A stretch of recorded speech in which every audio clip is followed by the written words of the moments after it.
Es una carta hermosa, tiene una carga doctrinal muy importante, es muy valiosa, no solamente en cuanto a lo que tiene como contenido doctrinal, sino también como práctico para la vida del creyente.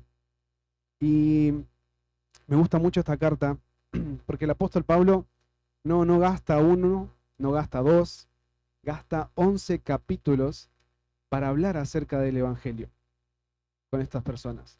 11 capítulos, ¿sí? Y los 5 que quedan para mostrar cómo ese evangelio se ve de vida práctica en ellos y cómo tiene que suceder. Desde el capítulo 2 en adelante va a mostrarles que tienen que vivir una vida consagrada al Señor. Pero en el capítulo 10, donde vamos a estar hoy, vamos a leer capítulo 10, versículos 1 al 13. Y hasta este punto Pablo ya habló varios temas acerca del Evangelio.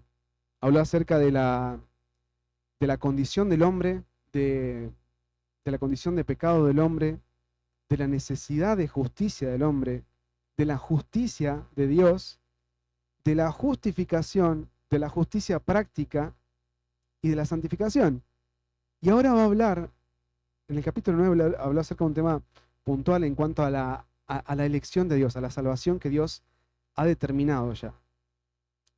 Y en el capítulo 10 va a hablar acerca de cómo el Evangelio se ve en cuanto a la justicia. Y no solo en cuanto a la justicia, sino en cuanto a la necedad, perdón, del corazón de las personas. Específicamente ahora Pablo va a empezar a hablar acerca de los judíos. Pablo tiene un peso enorme por su nación. Tiene un peso muy grande por su nación.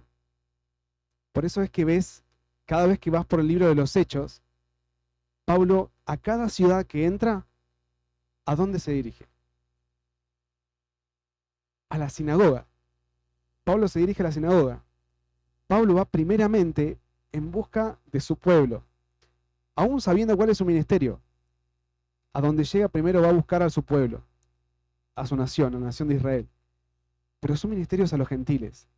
Y aún Pablo, con todo esto, ve la carga que tiene en su corazón, ve el deseo grande que tiene en su corazón, el anhelo, cómo lo consume ese anhelo a Pablo.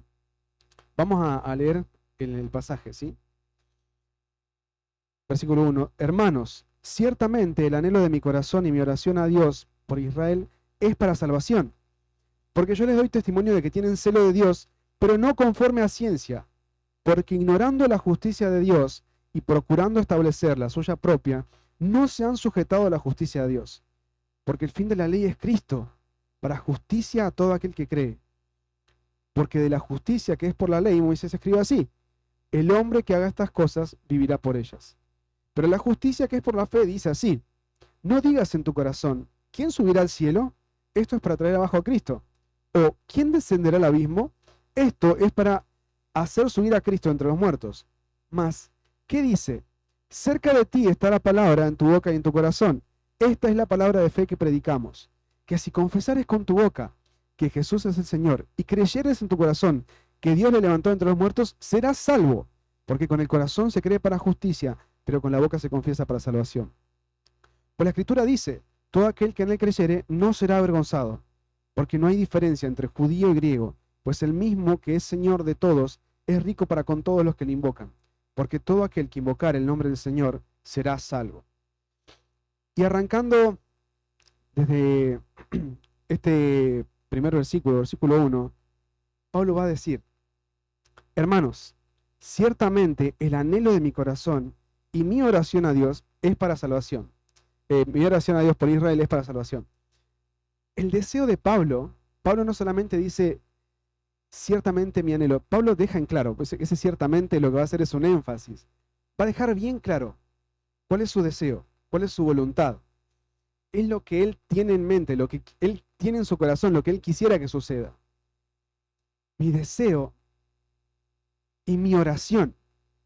Y nosotros pensamos no solamente, bueno, oración, pensamos en dirigirnos solamente a Dios como cualquier otro momento en nuestra vida espiritual, ¿no? Pero Pablo acá tiene un énfasis muy marcado en cuál es su actitud al dirigirse a Dios. Pablo no solamente se dirige a Dios en oración, Pablo dice, cuando dice mi oración, dice literalmente mi súplica a Dios, mi ruego a Dios. Mi ruego a Dios por Israel es para salvación. Pablo tiene un deseo muy grande. Pablo tiene un deseo que lo consume. Es que su nación sea salvada. Es que su sangre sea rescatada. Sea salvada de la esclavitud de su pecado. Y fíjate, vivimos hoy en un mundo en el cual la meritocracia, perdón si es muy técnica la palabra, pero la meritocracia es todo lo que nosotros tenemos o queremos es ganado por el mérito. Y en cierta medida está bien, porque si queremos un buen trabajo, tenemos que estudiar. Si queremos, si queremos estudio, tenemos que sacrificarnos también y trabajar para mientras sostener ese estudio. Pero entonces, hasta ese punto está bien. Si queremos tener ganancias, incluso para apoyar la obra misionera, tenemos que trabajar. Y está bien. Hasta ahí está bien. Pero lo que dice Pablo acá, mi oración a Dios por Israel es para salvación. Pablo tiene esto en mente, como algo que está arraigado a su corazón, no se lo puede sacar de la cabeza. ¿Por qué te digo esto? En el capítulo anterior, en el capítulo 9, fíjate los primeros versículos, del versículo 1 al 5.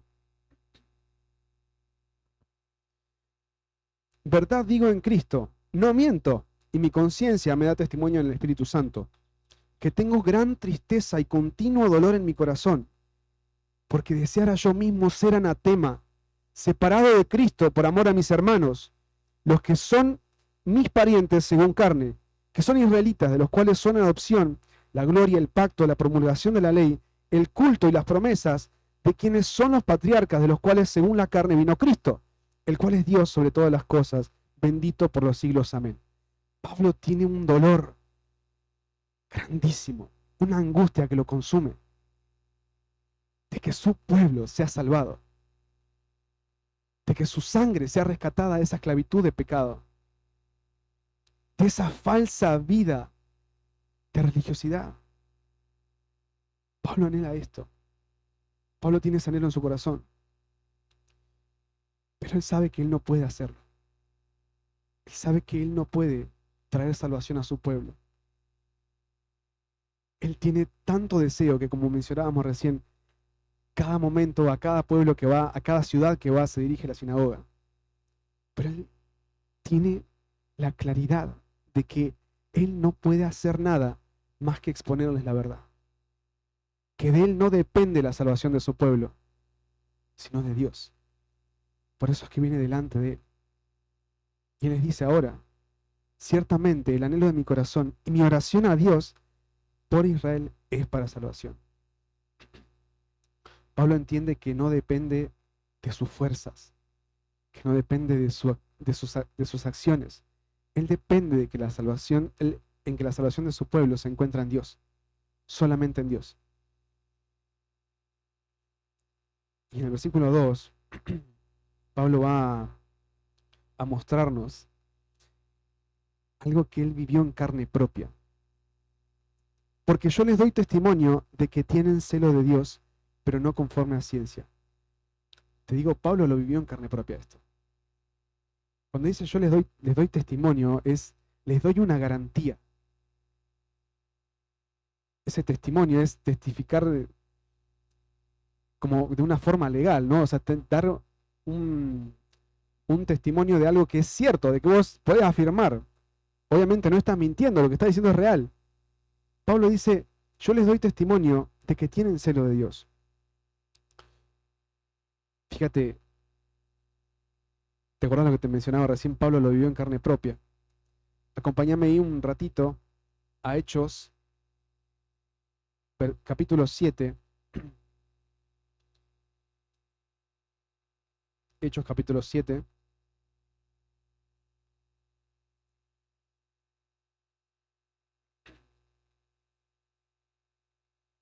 Versículo 58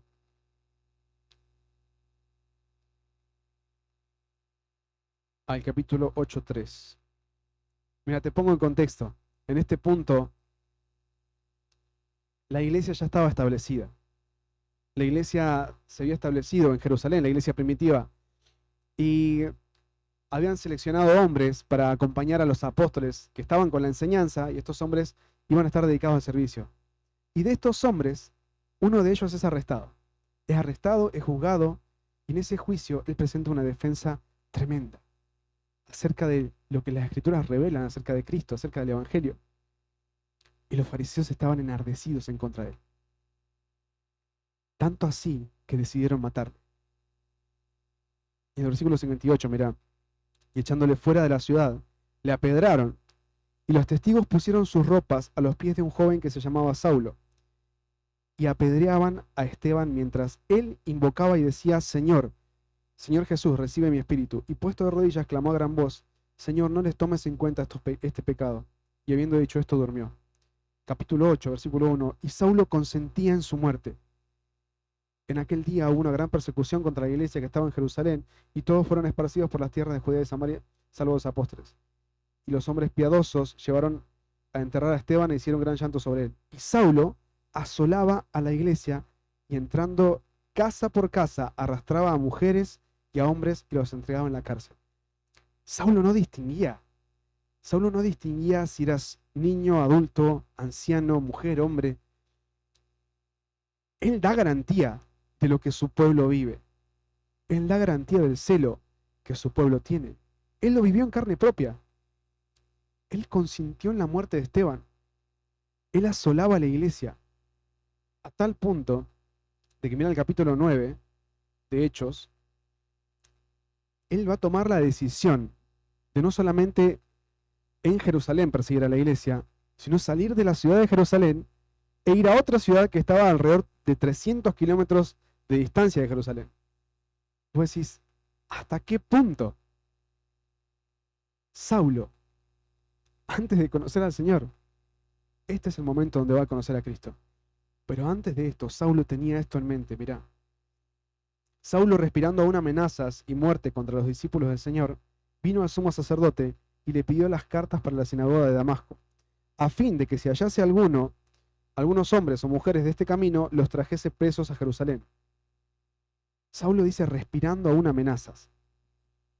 Y lo que dice ahí, ese respirando amenazas, trae a describir cuál era la actitud de Pablo en este momento, antes de ser llamado Pablo.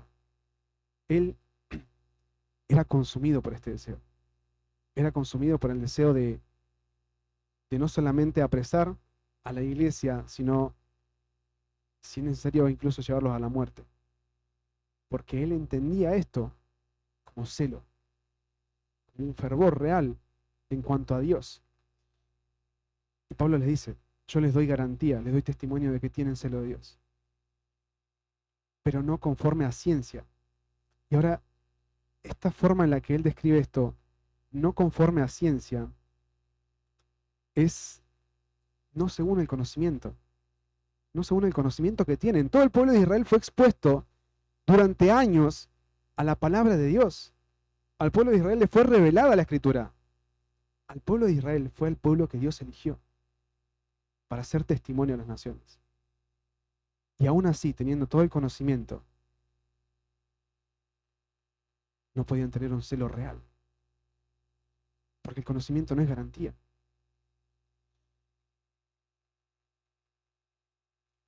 A lo que habla Pablo acá en referencia a conocimiento no es solamente conocimiento intelectual, sino es un conocimiento práctico, un conocimiento que se lleva a la práctica, que se conoce por la, no quiero decir experiencia para no sonar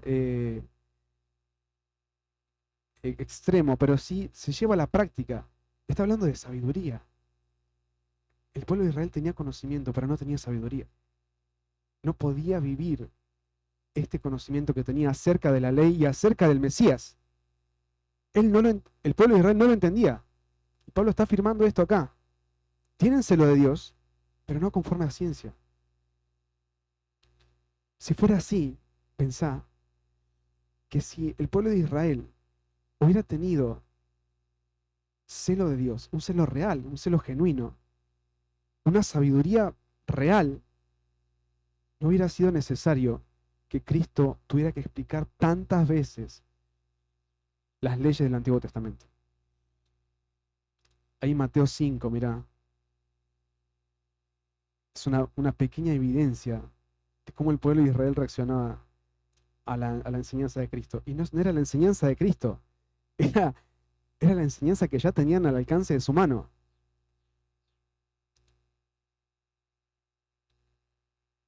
Versículos 21 y 22, mirá.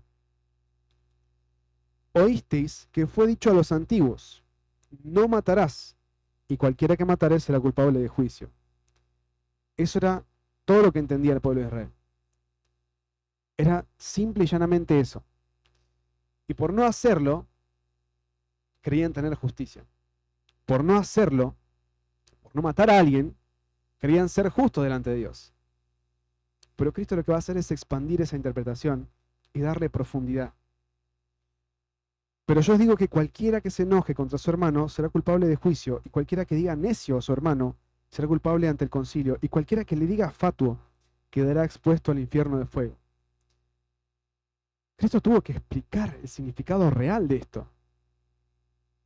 Ellos tenían un entendimiento superficial, simple, llano de las Escrituras. Versículo 27, tenés otro ejemplo. Viste que fue dicho, no cometerás adulterio. Pero yo digo que cualquiera que mire a una mujer para codiciarla, ya adulteró con ella en su corazón. Ahora, ¿por qué era necesario explicarlo? No tenían un entendimiento real de esto. Hoy pensamos, cada una de estas cosas las entendemos como pecado. El pueblo de Israel las entendía como pecado. Pero no entendía como pecado el hecho de mirar a una mujer y codiciarla. No entendía como pecado el hecho de enojarse con otra persona. Cristo está dándole está expandiendo la interpretación de estos textos y ahora carga su conciencia con eso.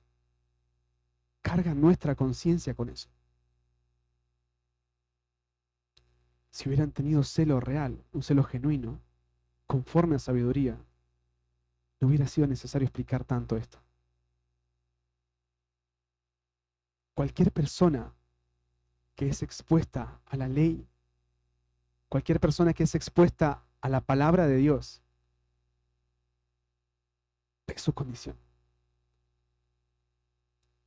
Ahora la actitud frente a esto es lo que va a cambiar nuestra eternidad. Mira, en Lucas 18, 13 y 14, Cristo le va a referir una parábola a los fariseos. Y acá vas a ver un corazón humillado, un corazón expuesto frente a la ley, un corazón quebrantado. Mas el publicano, estando lejos, no quería ni aún alzar los ojos al cielo. Fíjate lo que pasa acá. La escena es esta. Un fariseo llega al templo y dice, gracias Dios. Se pone a orar en público. Gracias Dios, porque no soy como los adúlteros, como los avaros, como los idólatras, y aún como este publicano. El publicano se ve a sí mismo. No por lo que dijo el fariseo.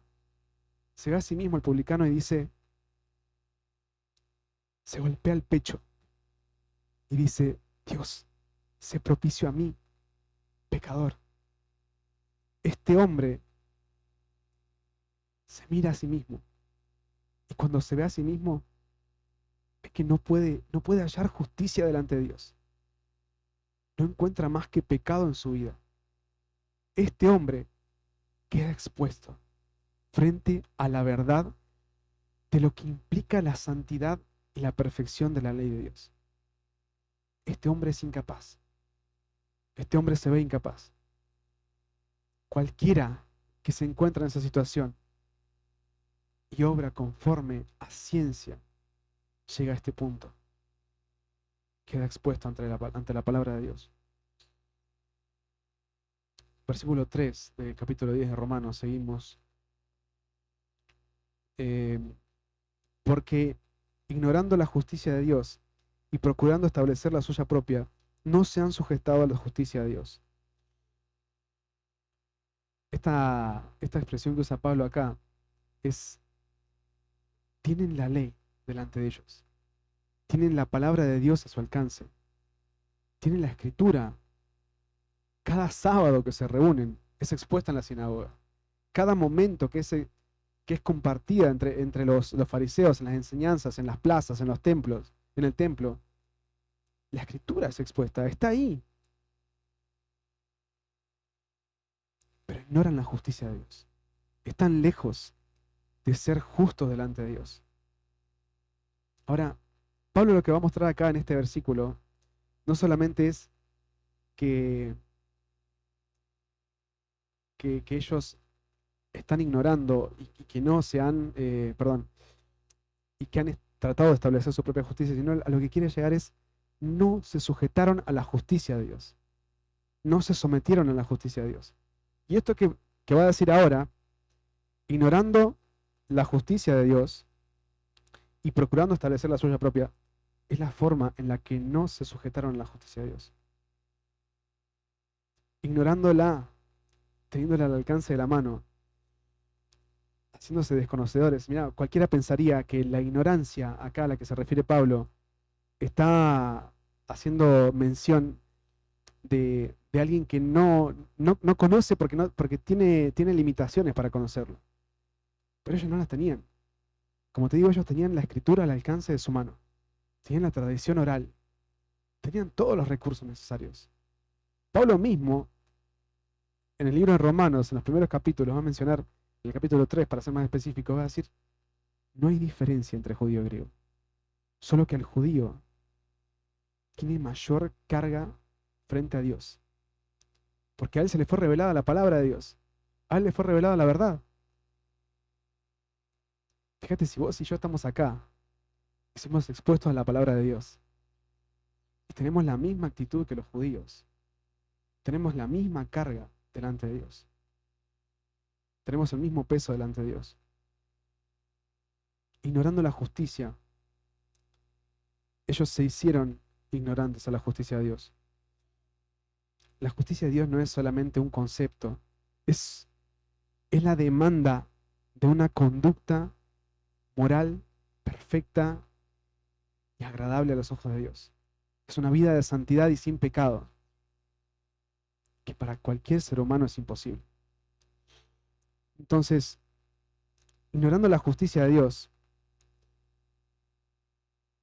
frente a estas demandas de justicia, estas demandas de rectitud,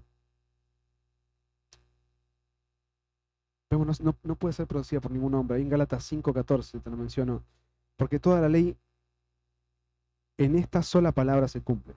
Amarás a tu prójimo como a ti mismo. Pero el tema es, ahí ya hay un problema, porque esa misma expresión da por hecho que nos amamos a nosotros mismos. Da por hecho que no podemos amar a nuestro prójimo desinteresadamente. Y si ese simple resumen de la ley no lo podemos cumplir, te das cuenta cuál es nuestra actitud frente a la palabra de Dios. Nuestra justicia es manipuladora, es egoísta, es calculadora. Pero la justicia de Dios es pura, es perfecta, es sin mancha. Nuestra justicia no es conforme a la justicia de Dios. Por eso dice, ignorando la justicia de Dios y procurando establecer la suya propia, no se sujetaron. Ellos buscaron crear estándares de justicia, buscaron crear patrones de justicia para ellos mismos, tanto así que llegaron a establecer, si no me equivoco, 613 mandamientos para cumplir con sus estándares de justicia. Pero ¿sabes qué? Aún si cumplieran esos 613 mandamientos que tienen, no pueden alcanzar la justicia de Dios. Aún si vos te esforzás, si yo me esfuerzo por hacer cosas para poder ganar la justicia de Dios, estoy equivocado. Estoy equivocado porque la justicia de Dios es perfecta, es pura, es santa. Y nosotros no estamos capacitados para cumplirla. En Romanos 3, te cito el pasaje que todos conocemos, Romanos 3:23.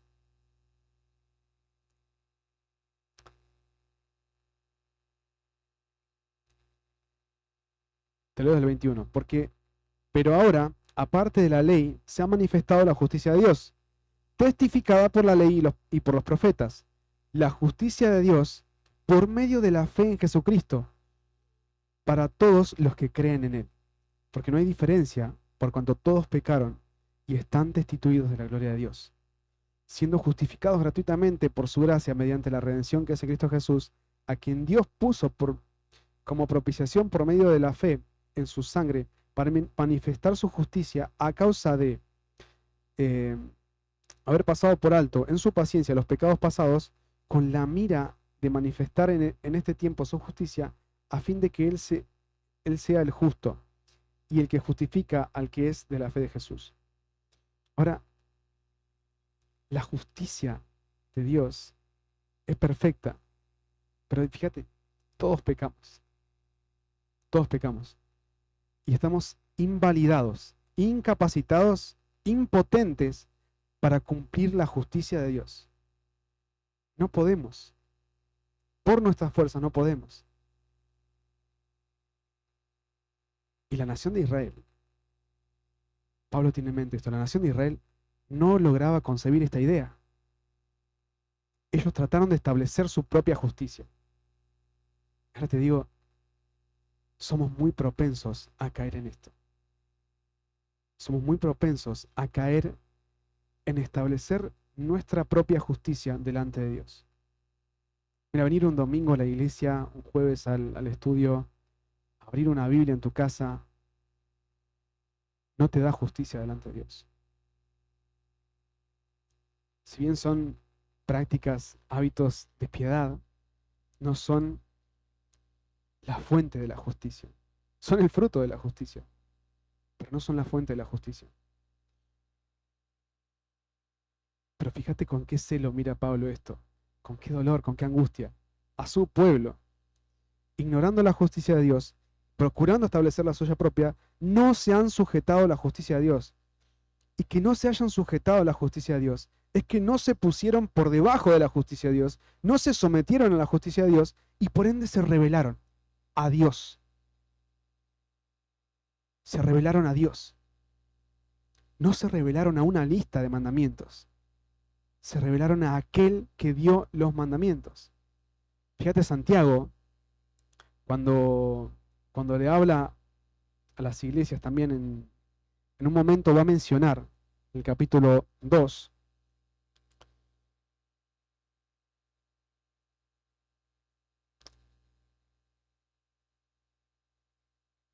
versículo 8. Si en verdad cumplís la ley real, conforme a la Escritura, amarás a tu prójimo como a ti mismo, bien hacéis. ¿Pero qué dijimos de acá? Esto ya no tiene sentido, porque ya da por hecho que nos amamos a nosotros mismos. Pero lo que dice, mirá, pero si hacéis acepción de personas, cometéis pecado y quedáis convictos por la ley como transgresores. Y en el contexto de esta gente lo que estaba haciendo era tener entre ellos, entre la congregación, personas o de menores recursos o de otro estatus social y hacerlos a un lado. O sea, había segmentación en la iglesia. Fíjate, y quedáis convictos por la ley como transgresores. Si no cumplís solamente eso y haces acepción de personas, quedás cautivo por la ley, quedás condenado por la ley. Porque cualquiera que guarde toda la ley, pero ofendiera en un punto, se hace culpable de todos. Cualquiera. Si yo no maté, si yo no robé, si yo no cometí adulterio, pero solamente mentí, soy culpable de todo eso. Y hasta de cosas que quizás nunca me imaginé. ¿Por qué? Porque el que dijo no cometerás adulterio, también ha dicho no matarás. Ahora bien, si no cometes adulterio, pero matas, ya te has hecho transgresor de la ley. Santiago está diciendo lo mismo que te mencionaba recién. No estás yendo en contra de una lista de cosas por hacer y no hacer. Estás rebelándote en contra de Dios. Estás rebelándote en contra de Dios. Si lo que estás haciendo es lo mismo que la nación de Israel, estás rebelándote en contra de Dios. Tu rebelión no es en contra de una lista, no es en contra de 10 mandamientos.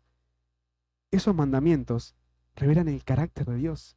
la santidad y la justicia de Dios. Estás yendo en contra de Dios mismo.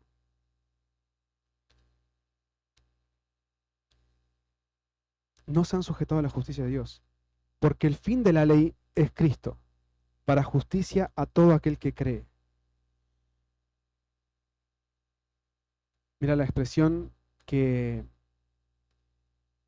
el apóstol Pablo usa acá. Te deja ver algo. El fin de la ley es Cristo. Si vos vas al texto original, no vas a encontrar ningún verbo es. Pero te deja ver algo. Él muestra en lo que está diciendo que el fin de la ley es Cristo. Tanto el final de la ley, el final del cumplimiento de la ley, o el final de lo que es la incapacidad de cumplir la ley, es Cristo. La ley nos lleva a mirar a Cristo. Nosotros no podemos cumplir la ley. No podemos vivir esa justicia perfecta que se nos demanda. Pero ¿sabes quién sí puede? Aquel que dio la ley. Aquel que dio la ley es el único que puede cumplirla. Dios se hizo carne. Dios se reveló a la humanidad en carne. Dios tomó forma de siervo, hecho semejante a los hombres. Él cumplió la justicia perfecta. ¿Y cómo sabemos esto? Mira, todo lo que te digo en cuanto a la justicia de Dios, en cuanto a la ley, Cristo lo mencionó. En el prólogo, antes de empezar a hablarle a los fariseos en cuanto a la ley, dice, no penséis que he venido para abolir la ley. Yo he venido para cumplirla. El único que pudo cumplirla es Él. El único que puede cumplir con las demandas de santidad es Dios. Es Jesucristo. El fin de la ley es Cristo, para justicia a todo aquel que cree.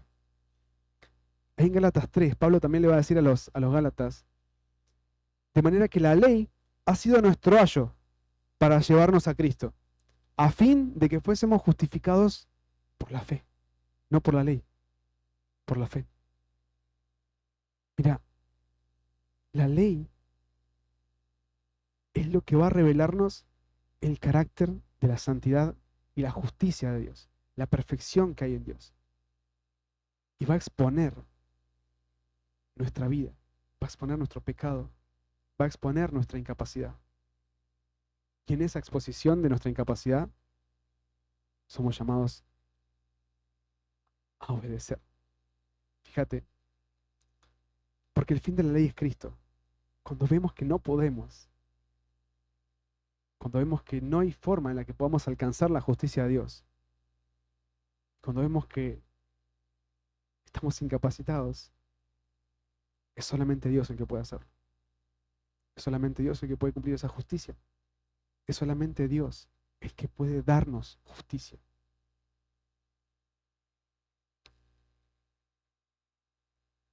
Y fíjate, para todo aquel que cree, y ese todo aquel que cree es un llamado global a toda la humanidad, pero de manera individual.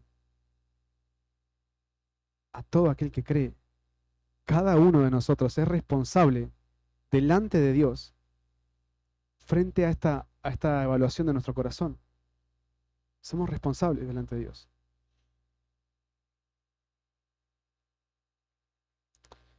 Y ahora, después de esto, Pablo va a mencionar. Y fíjate, va a empezar con la ley, versículo 5, pero va a personificar la ley, como si fuera que está hablando.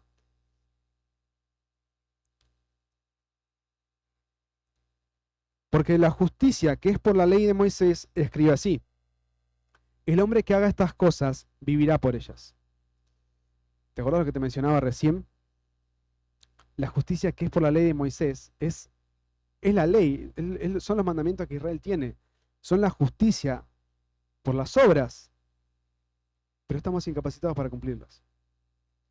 Porque ya desde un punto de vista desde el punto de vista que estamos evaluando, es imposible, es una tarea imposible.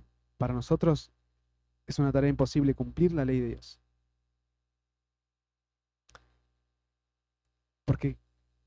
si te pones a pensar, ¿a qué punto resulta imposible? Si vos me decís, yo obedezco la ley de Dios a partir de ahora por el resto de mi vida. Pero, está bien, imagínate que yo te digo eso. Yo tengo 27 años y empiezo a vivir de forma tal cual lo dice la ley. Aun si quisiera cumplirlo, y si pudiera, si tuviera la capacidad de no pecar por el resto de mi vida, tengo 27 años en contra. Bueno, ¿y qué tiene que ver eso? Es que la justicia de Dios es perfecta, es plena, te manda una vida perfecta. Y ya de entrada, todos somos concebidos en pecado.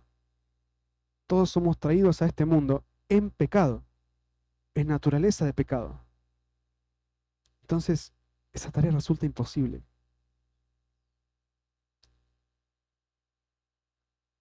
Entonces, si quisiéramos justicia por medio de la ley, tenemos que vivir por la ley. Pero como resulta imposible, ahí fíjate, Moisés dice, el que haga estas cosas vivirá por ellas. Perdón, eso lo dice Dios y se lo dice a Moisés. Y es lo que mencionábamos recién, cuando veíamos ahí en Santiago, cualquiera que diga que quiere ser justificado por medio de la ley, tiene que vivir por medio de la ley. Pero es imposible.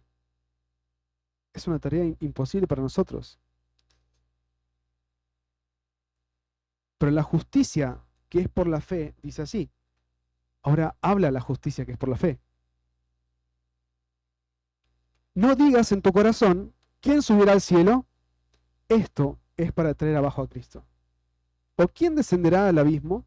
Esto es para hacer subir a Cristo de entre los muertos. Fíjate, no hay que subir a lo alto del cielo para buscar la justicia de Dios. No hay que bajar a lo más hondo del abismo para hallar la justicia de Dios. Cristo tomó forma de siervo, hecho semejante a los hombres, y estando en la condición de hombre, se humilló a sí mismo, haciéndose obediente hasta la muerte y muerte de cruz. Pero fíjate, después de esto dice que Dios le resucitó, le exaltó. Lo que sucede es, no tenemos que hacer una travesía de esfuerzo sobrehumano para encontrar la justicia de Dios. No se nos demanda hacer nada, porque ya de por sí nuestras obras no tienen valor. La única cosa que se demanda por la justicia de Dios es fe, es creer. No se nos demanda hacer nada más que creer.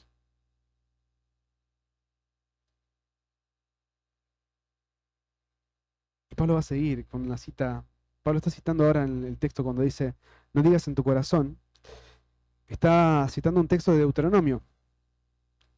Deuteronomio 30, 9 al 16. Dice, y te hará Jehová tu Dios abundar en toda obra de tus manos, en el fruto de tu vientre, el fruto de tu bestia, en el fruto de tu tierra, para bien, porque Jehová volverá a gozarse sobre ti para bien, de la manera que se gozó sobre tus padres cuando obedecieres a la voz de Jehová tu Dios para guardar sus mandamientos y sus estatutos escritos en este libro de la ley, cuando te convirtieres a Jehová, tu Dios, con todo tu corazón y con toda tu alma, porque este mandamiento que te ordeno no es demasiado difícil para ti, ni está lejos, no está en el cielo, para que digas, ¿quién subirá por nosotros al cielo y nos lo traerá?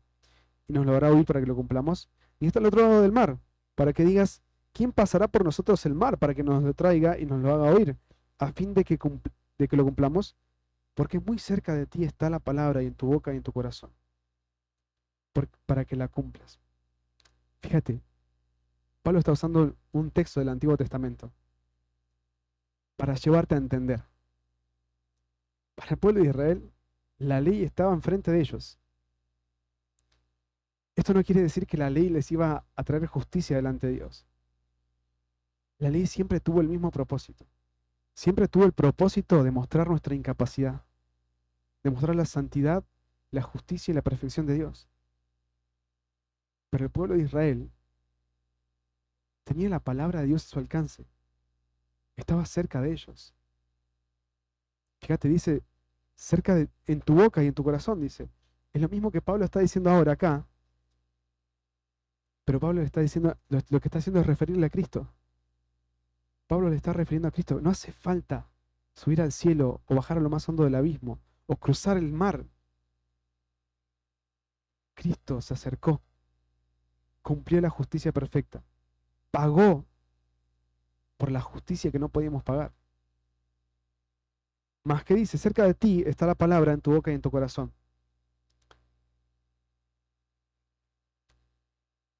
Fíjate, ese cerca de ti está la palabra en tu boca y en tu corazón revela lo que te mencionaba recién, que no está lejana la escritura, que no es tan lejana la posibilidad de hallar justicia delante de Dios por medio de la palabra de Dios.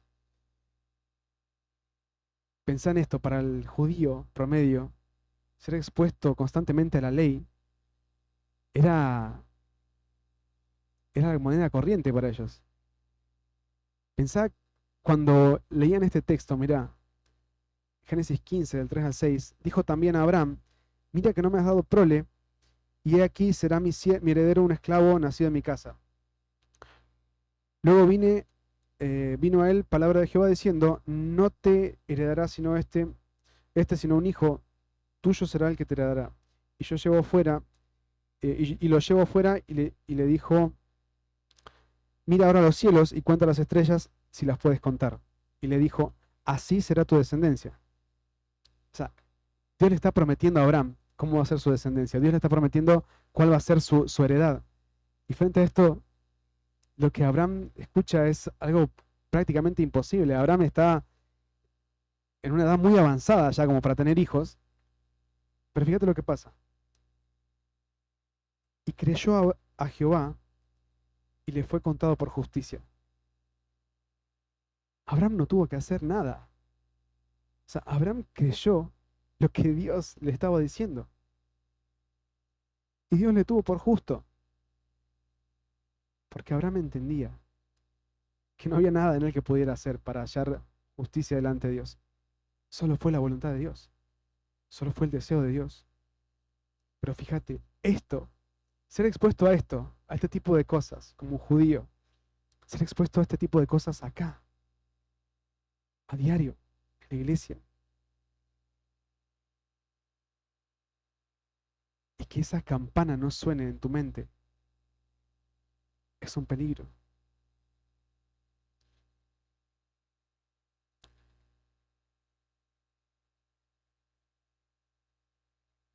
Después dice, esta es la palabra de fe que predicamos.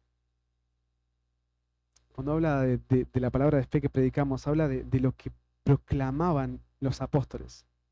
Y no solamente los apóstoles, sino la iglesia en su momento. Cristo murió y resucitó. En esa muerte y resurrección fue pagado el pecado de toda la humanidad. Esta es la palabra de fe que predicamos, dice. Que si confesares con tu boca que Jesús es el Señor.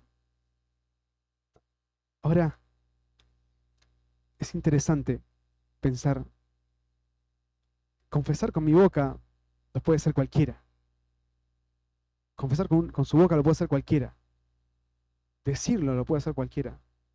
Pero el confesar con tu boca que Jesús es el Señor es literalmente decir lo mismo que Dios dice acerca de Jesús. Que Él no solamente murió y resucitó, como lo mencionábamos recién, sino que Él está puesto por encima de toda la creación y Él sujetó toda la creación bajo sus pies. Que Él es el Señor.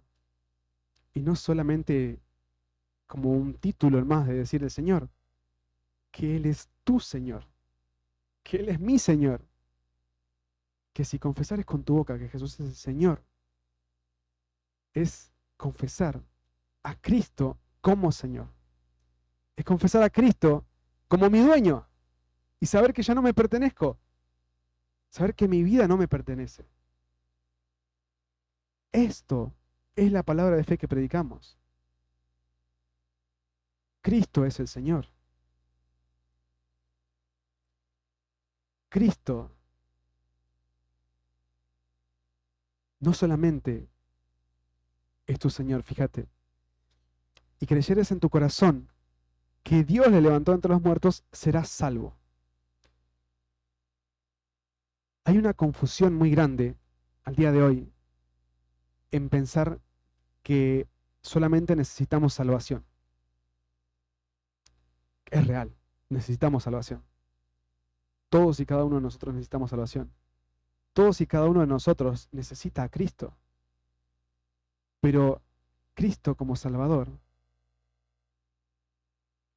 en nuestra vida solamente tiene la repercusión de, bueno, Él puede salvar, pero Cristo como Salvador y Señor es algo que nos afecta de manera personal.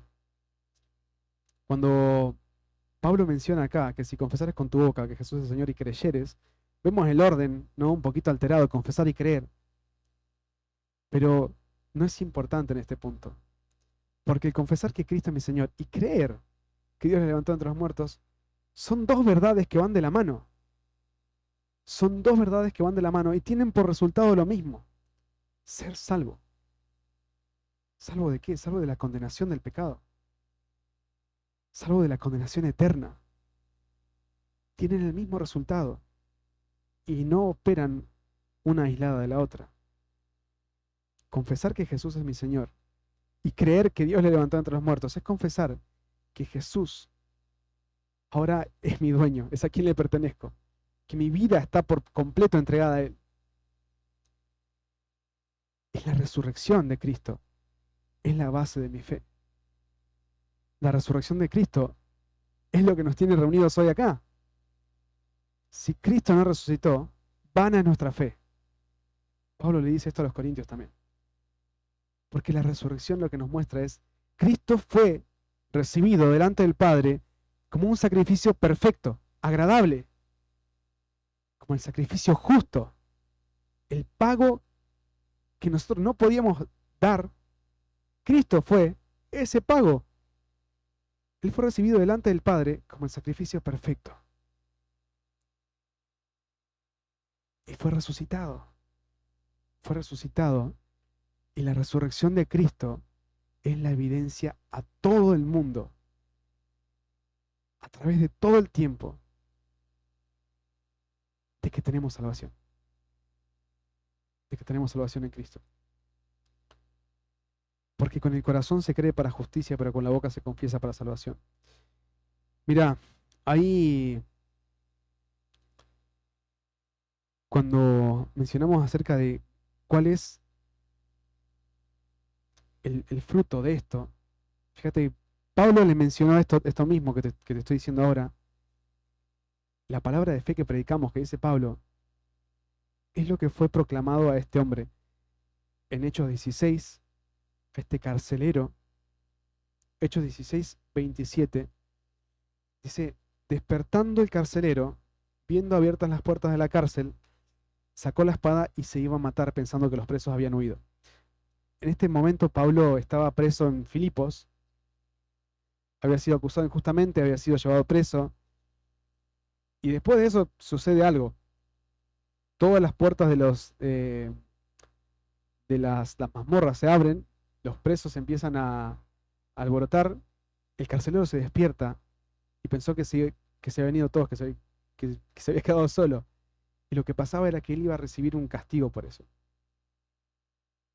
Pero él dice: ya está, me mato. No me queda más remedio que matarme. Fíjate lo que dice. Mas Pablo clamó a gran voz diciendo: no te hagas ningún mal, pues todos estamos aquí. Él entonces, pidiendo luz, se precipitó adentro y temblando se postró a los pies de Pablo y de Silas. Y sacándolos les dijo: señores, ¿qué debo hacer para ser salvo? Ellos dijeron: cree en el Señor Jesucristo y serás salvo tú y tu casa. Cree en el Señor Jesucristo. No tenés que hacer. Cree. Jesucristo mismo utiliza una expresión similar a la que Pablo usa acá. Ahí en Juan 3, cuando habla con Nicodemo, en el versículo 13 va a arrancar diciendo: nadie subió al cielo, sino el que descendió del cielo, el Hijo del Hombre que está en el cielo. Cristo está haciendo referencia prácticamente a lo mismo que está diciéndole Pablo acá, a lo mismo que conoce él como fariseo, Nicodemo, como fariseo acerca de la ley.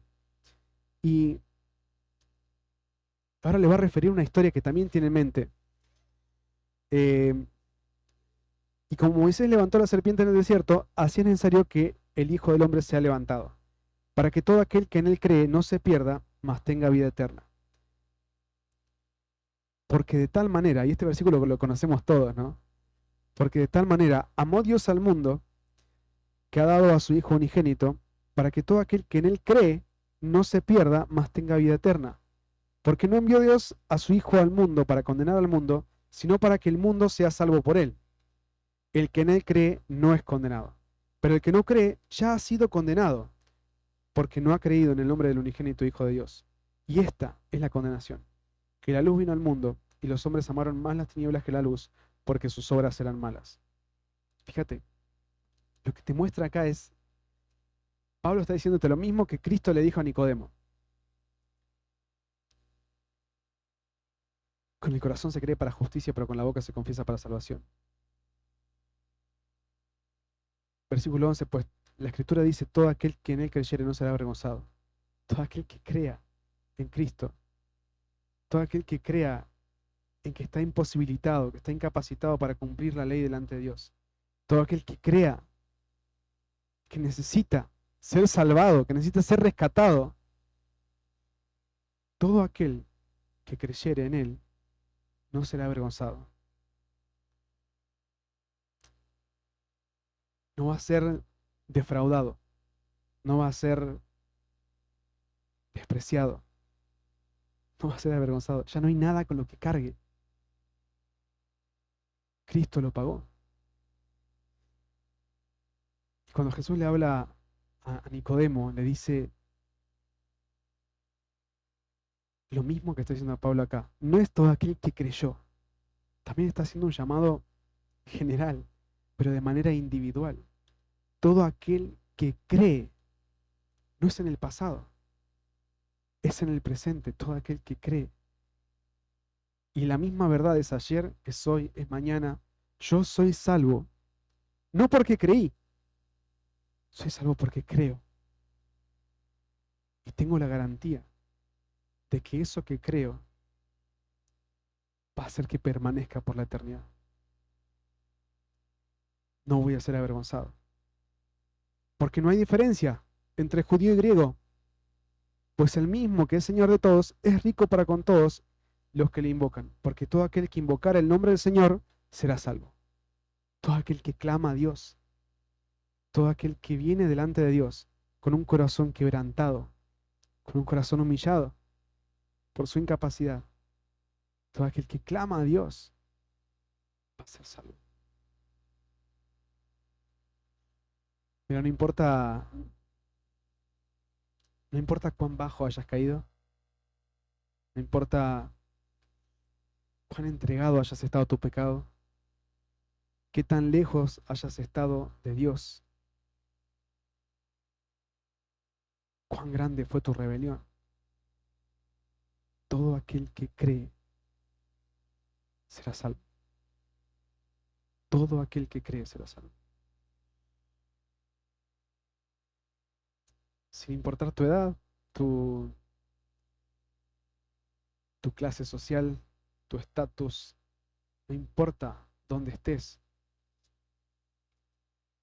Todos, delante de la cruz de Cristo, somos de la misma condición. No hay diferencia delante de la cruz de Cristo. Todos llegamos a Cristo en la misma condición. Y todos somos beneficiados por medio de la salvación de la misma forma,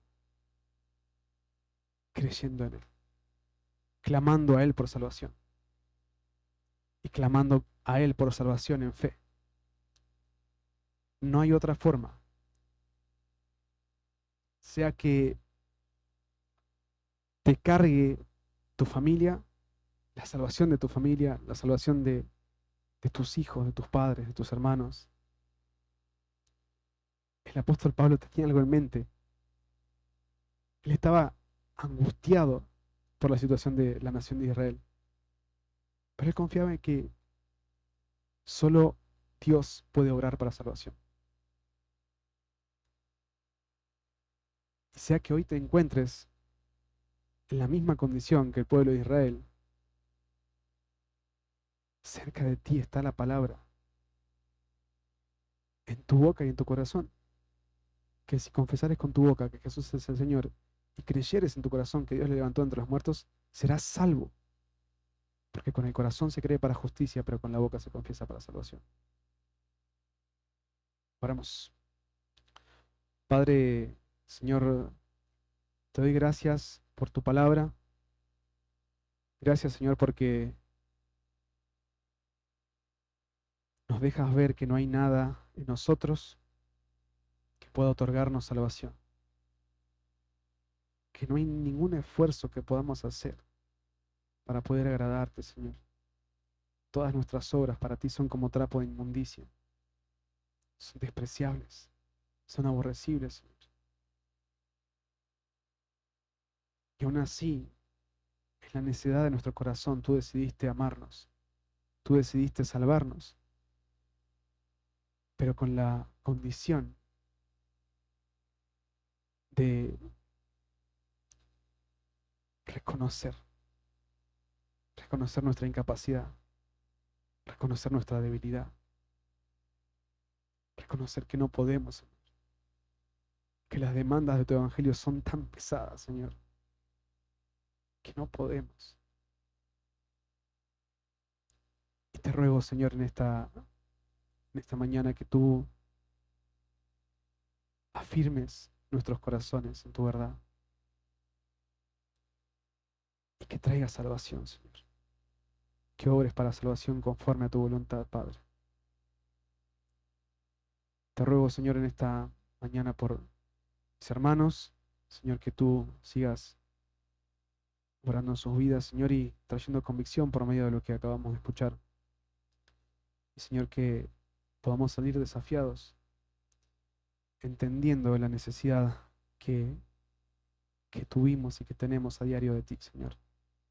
Y a su vez, confiando en que la salvación viene solamente de ti y depende plenamente de ti, Padre. En el nombre de Cristo Jesús. Amén.